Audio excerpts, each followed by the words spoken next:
Hello friends, Radhe Radhe. आप सब लोग कैसे हैं? जैसा कि आपको पता ही है, हम भागवत जी पढ़ रहे हैं। आपको अगर मेरा भागवत जी पढ़ना पसंद आ रहा है तो कृपया करके चैनल को सब्सक्राइब करिए, वीडियो को लाइक करिए और एक छोटा सा कमेंट प्यारा सा राधे राधे का लिखना ना भूलिएगा। राधे राधे। आज हम शुरू कर रहे हैं चारुण मुष्टिक पहलवानों और कंस का उद्धार। राधे राधे। दूसरे दिन प्रातः काल में राजसभा का आरंभ हुआ। कंस की मृत्यु निकट आ रही थी। उसने अपने मल्ल चारुण मुष्टिक को कृष्ण बलराम को मार डालने की आज्ञा दी। किसी भी तरह उनसे कुश्ती करना और पछाड़ देना। नंद बाबा भी कृष्ण बलराम और अन्य गोप बालकों के साथ राजसभा में पधारे। रंगभूमि में श्री कृष्ण पधारे। मल्लों को वे ब्रज से, सामान्य पुरुषों को रत्नों से, स्त्रियों को मूर्तिमंत कामदेव से, गौप बालकों को स्वजन से, राजाओं को शासक से, वृद्धों को बालक से, कंस को काल से, अज्ञानी को विराट से, योगियों को परम तत्व से और यादवों को परम देव से लगे। कृष्ण का दर्शन करके सभी लोगों ने अपने अपने भाव अनुसार रौद्र, अद्भुत, श्रृंगार, हास्य, वीर, वात्सल्य, भयानक, विभत्स्य, शांत तथा प्रेम भक्ति रस का अनुभव किया। जिस व्यक्ति की जैसी भावना थी उसी के रूप में भगवान दिखाई दिए। चारुण और मुष्टिक तो मदिरा पान करके लड़ने के लिए तैयार ही बैठे हुए थे। श्री कृष्ण और बलराम राजसभा में पधारे तो उन मल्लों ने ललकारते हुए कहा, अरे बालको, आओ हम कुश्ती करें। महाराज कुश्ती के बड़े शौकीन हैं। जो जीतेगा उसे महाराज इनाम देंगे। कृष्ण, अच्छा, राजा को प्रसन्न करना कर्तव्य है, किंतु हम तो ठहरे बालक, हम कुश्ती कैसे करेंगे? मदिरा पान से उन्मत्त चारुण बोला, अरे तू बालक है ही नहीं, तू तो बड़ा हो गया है। तू तो बड़े बड़े राक्षसों को मार डाला है। और उसने कृष्ण का हाथ पकड़कर घसीटने का प्रयत्न किया। कृष्ण, यह तो अधर्म का युद्ध होगा। चारुण, लड़ने में धर्म क्या और अधर्म क्या? कृष्ण, यदि तुझे लड़ना ही है तो मैं कुछ डरने वाला नहीं हूँ। मेरी माता ने दूध माखन खिलाकर मुझे भी हष्ट पुष्ट बनाया है। तो चारुण के साथ कृष्ण की और मुष्टिक के साथ बलराम की कुश्ती शुरू की गई। कंस के सेवक मल्लों को प्रोत्साहित करने के लिए नगाड़े बजाने लगे। संसार अखाड़ा है, काम चारुण और क्रोध मुष्टिक। संसार रूपी अखाड़े में काम क्रोध रूपी मल्लों से हमें लड़ना है। वे अनादिकाल से जीवों को पछाड़ते आए हैं। यदि सावधानी से काम लोगे तो काम क्रोध को मार सकोगे, अन्यथा वे ही तुम्हें पछाड़ देंगे। मनुष्य का अवतार ही काम क्रोध पर विजय पाने के लिए है। कुश्ती शुरू हुई तो नंद बाबा घबराने लगे। ये मल्ल मेरे छोटे से बच्चों को मार डालेंगे। श्री कृष्ण तो परमात्मा है, किंतु नंद जी के लिए तो वह बालक ही थे। नंद बाबा ने आंखें मूंद कर नंदेश्वर महादेव की मिन्नत मानी, यदि आप मेरे कन्हैया बलराम की रक्षा करेंगे तो 11 मन लड्डू चढ़ाऊंगा। फिर उनको ध्यान आया, कुश्ती के स्वामी तो हनुमान जी हैं, तो उन्होंने हनुमान जी की वैसी ही मिन्नत मानी, मेरे बालकों की रक्षा करो।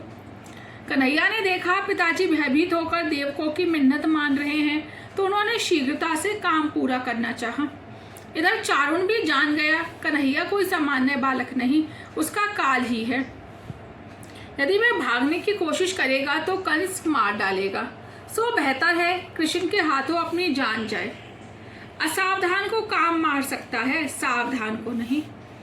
श्री कृष्ण ने चारुण को मार डाला और बलराम ने मुष्टिक को।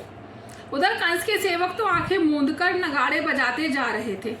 तो कंस ने घुर्राकर कहा, अरे मूर्खो, मेरे मल्ल तो मर गए, फिर भी तुम नगाड़े बजा रहे हो। बंद करो ये हंगामा। नगाड़ों का शोर बंद हो गया।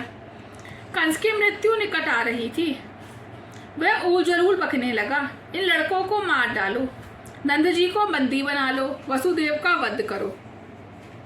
भगवान ने अनुग्रह शक्ति से कुब्जा का और निग्रह शक्ति से चारुण का उद्धार किया। श्री कृष्ण ने कंस के बालों को पकड़कर कहा, कंस, मैं ही हूँ देवकी का 8वां पुत्र, तेरा काल। कृष्ण ने उसे इस प्रकार झंझोड़कर भूमि पर पटक दिया, उसके प्राण निकल गए। कंस वध से सभी को प्रसन्नता हुई। किंतु उसकी रानियों को दुख हुआ तो कन्हैया मामियों के पास आकर रोने का नाटक करने लगा। मैं 11 वर्षों में पहली बार मिलने आया तो मामा जी हमें छोड़कर चल बसे। ओ मामा रे मामी, कन्हैया तू मत रो, जो होना था सो हो गया। वे अब बाल हत्याओं के पाप के कारण ही मर गए, तेरा कोई दोष नहीं है। श्री कृष्ण तो परमात्मा है, परमात्मा निर्दोष हैं। वे किसी को मारते नहीं, तारते हैं, वे सभी को आनंद देते हैं। रामायण में मंदोदरी ने भी श्री राम को निर्दोष बताकर रावण को ही दोषी ठहराया था। रावण उसके अपने पापों के कारण ही मरा था। ऊपर की कथा का रहस्य भी देख लीजिए। कुबल या पीड़ हाथी अर्थात दर्प मद मोह को श्री कृष्ण ने मारा। चारुण अर्थात काम, काम को परब्रह्म कृष्ण ने मारा। मुष्टिक अर्थात क्रोध, उसको बलराम शब्द ब्रह्म और नाद ब्रह्म ने मारा। कंस के उन तीनों मित्रों से हमेशा बचकर रहो। कंस अभिमान का रूप है, उसकी रानियों के नाम भी सूचक हैं, अस्थि और प्राप्ति। सारा दिन अस्थि और प्राप्ति के सोच में डूबा रहने वाला जीव ही कंस है। नीति अनीति से धनोपार्जन करके मौज उड़ाने की इच्छा करने वाला, संसार सुखों का उपभोग करने वाला कंस ही तो है। कंस उग्रसेन को बंदी बनाकर राजा बन बैठा था। उस समय एक कंस था, आज तो जहां देखो वहां कंस ही कंस मिलेंगे। जीव हमेशा काम क्रोध से पिटता आया है, उसको मारना है। कंस का उद्धार हो गया, क्योंकि भगवान का नाम लेकर मरने वाला चाहे दुष्ट आत्मा क्यों ना हो, उसका उद्धार हो ही जाता है। संबंध के बिना स्नेह उत्पन्न नहीं हो पाता, सो परमात्मा से संबंध जोड़ लो, उनसे चाहे 100 संबंध स्थापित कर लो। परमात्मा के किसी भी स्वरूप को इष्ट देव के रूप में अपनाकर उनसे संबंध जोड़ लो। कोई बीमार होगा तो उसका जान पहचान वाला ही उसे देखने आएगा। संबंध ही स्नेह को जन्म देता है। लोग धनिकों, अफसरों, मंत्रियों के साथ तो तुरंत ही संबंध जोड़ लेते हैं, किंतु परमात्मा से संबंध जोड़ने में अलसाते हैं। सच्चा संबंधी ईश्वर ही है। ईश्वर से संबंध कायम करने वाले को सब कुछ मिलता है। श्रुति के अनुसार एक परमात्मा अनेक स्वरूप हैं। वंदन और पूजन तो सभी देवों का करना है, किंतु ध्यान तो ईश्वर का ही करना है। एक ही स्वरूप में मन लगाए रहने से ध्यान शक्ति बढ़ती है और मन उसमें स्थिर होता है। ईश्वर की मार में भी प्यार होता है। ईश्वर जिसे मारते हैं उसे तारते भी हैं। कंस का श्री कृष्ण ने वध नहीं किया, उद्धार किया। भगवान जब अपने शत्रु को मुक्ति देते हैं तो प्रेम से पूजा स्मरण करने वाले को मुक्ति क्यों नहीं देंगे। श्री कृष्ण वसुदेव देवकी को प्रणाम करने के लिए कारागृह में आए, दोनों को बंधन मुक्त किया। सेवक जंजीर तोड़ ना सके तो कृष्ण ने अपने दांतों से तोड़ डाली।